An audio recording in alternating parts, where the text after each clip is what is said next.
ये अगर मान लीजिए कि संवैधानिक तरीके से जो बात अरविंद कह रहे हैं वो संभव नहीं था, तो फडणवीस को सरकार में शामिल होने की जरूरत क्या थी? भारतीय जनता पार्टी के महाराष्ट्र में कई बड़े नेता हैं जो डिप्टी सीएम की भूमिका निभा सकते थे और ठीक ठाक तरीके से काम कर सकते थे।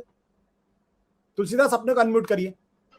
आशुतोष जी, मैं आलोचना तो नहीं करना चाहूंगा, लेकिन उच्चतम न्यायालय ने हमने देखा है कि क्या हुआ। उसके बाद भी अगर हमें यही मानते रहे कि कानून और नियमों के तहत ही सब कुछ होता रहेगा, और यहां पर क्या होगा, देखिए एक बात तो क्लियर है कि महाविकास आघाड़ी के पास बहुमत नहीं बचा, इसीलिए तो उद्धव जी को अपने पद से त्यागपत्र देना पड़ा। अब वहां पे अगर स्पीकर का चुनाव होता है तो सत्ता एक तरह से वो भी पूरी तरह से भाजपा के पास जाएगी, और उस स्थिति में शिवसेना को के जो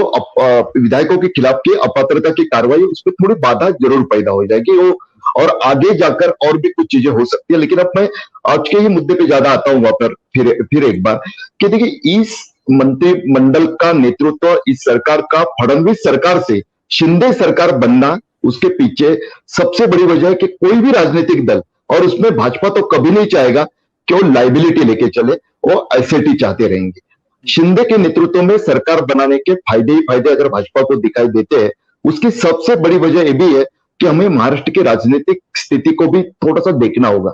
उद्धव ठाकरे ने, जो कि बहुत भले मानुस करके उनकी एक इमेज है आम लोगों के बीच में, उन्होंने जैसे ही वर्षा सरकारी आवाज छोड़ा तो एक लहर उमड़ना शुरू हो गया। उन्होंने जैसे ही पद से कल त्यागपत्र दे दिया, फ्लोर टेस्ट पहले, भले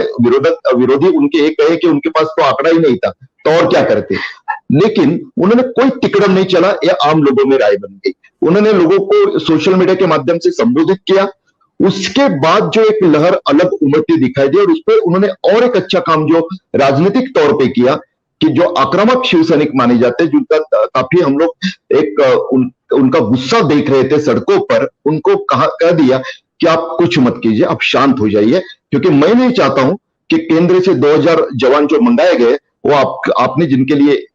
खून एक करके उनको चुन के लाया, उनके लिए आपका खून बहे। तो कहीं ना कहीं उस पूरी माहौल को देखते हुए भाजपा कभी नहीं ये चाहेगी कि वो देवेंद्र फडणवीस यानी, और खुद फडणवीस के लिए भी वो बहुत ही संकटदायी स्थिति होती। लेकिन अब इसमें सिर्फ इतनी ही बात नहीं थी, फडणवीस फिर भी चाहते कि मैं उस पद पे बैठूं और मैं कंट्रोल कर लूंगा। लेकिन देखिए, उसमें कहीं ना कहीं मुझे लगता है कि भाजपा के केंद्रीय स्तर पे फडणवीस जी के बारे में जो एक एंटी फैक्टर है, उसको भी हमें समझ में लेना होगा। अगर वैसा, क्योंकि ये चर्चा हम लोग कई बार सुन चुके हैं, और ये भी तर्क दिया जाता रहा है कि वहां पे वो फैक्टर है, इसलिए ठाकरे सरकार भी बिना मुसीबत चलती जा रही है। लेकिन अगर वैसा नहीं होता तो फडणवीस जी ने स्वयं लोगों को, मीडिया को लाइव ये बताया कि एकनाथ शिंदे मुख्यमंत्री हो गए, मैं सरकार के बाहर रहूंगा, भाजपा के मंत्री रहेंगे, और तुरंत जेपी नड्डा जी सामने आते हैं और कह देते कि उन्होंने बड़ा दिल दिखाया है, जो अमित शाह जी ने भी कहा है। लेकिन हमारे आला कमान का फैसला यह है कि वो सरकार में शामिल हो जाए और वो उप मुख्यमंत्री बने, ये भी उन्होंने कह दिया। और उसके बाद जब कुछ जवाब नहीं आ रहा था तो अमित शाह ने आगे आकर एक कहना कि उन्होंने हमारी बात को मान ली है, उन्होंने बड़ा दिल दिखाया है। तो आशुतोष जी, इसमें दोनों बातें हैं। एक तो खुद भाजपा आला कमान को ये लगता होगा कि ब्रांड ठाकरे के प्रति जो अभी भी सहानुभूति है, उसको ध्यान में ले, तो भाजपा की प्रतिष्ठा को दांव में लगाने के बजाय एकनाथ शिंदे, जो कि उनका अपना शिवसैनिक ही है कभी का, उसको ही आगे किया जाए। और साथ ही में एक संक्षिप्त में एक दो बातें बताता हूं कि आर्य कॉलोनी के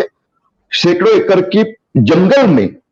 भाजपा के पहले कार्यकाल में मेट्रो डिपो बनाने का एक बड़ा प्लान था, फडणवीस जी का प्लान था, हजारों पेड़ों की निर्मम हत्या की गई थी। उसको उद्धव ठाकरे ने सबसे पहले जो फैसले लिए थे, उसमें उस वक्त को वापस जंगल किया था, कमर्शियल जोन से हटाकर। दूसरी बात, बुलेट ट्रेन, मोदी जी का सबसे बड़ा जो सपना है गुजरात की गिफ्ट सिटी को फाइनेंशियल कैपिटल बनाने का इस देश की, जो कि अभी दर्जा महाराष्ट्र के मुंबई इस राजधानी के पास है, वित्तीय राजधानी का, उसमें बुलेट ट्रेन एक सबसे बड़ी सहायक सिद्ध होगी। और उसमें ठाकरे सरकार रोड़े अटका रही है। आपने वैष्णव जी का, जो केंद्रीय रेलवे मंत्री, उनका बयान पिछले हफ्ते ही सुना होगा। आशुतोष जी, सत्य हिंदी का ऐप डाउनलोड करें गूगल प्ले स्टोर पर।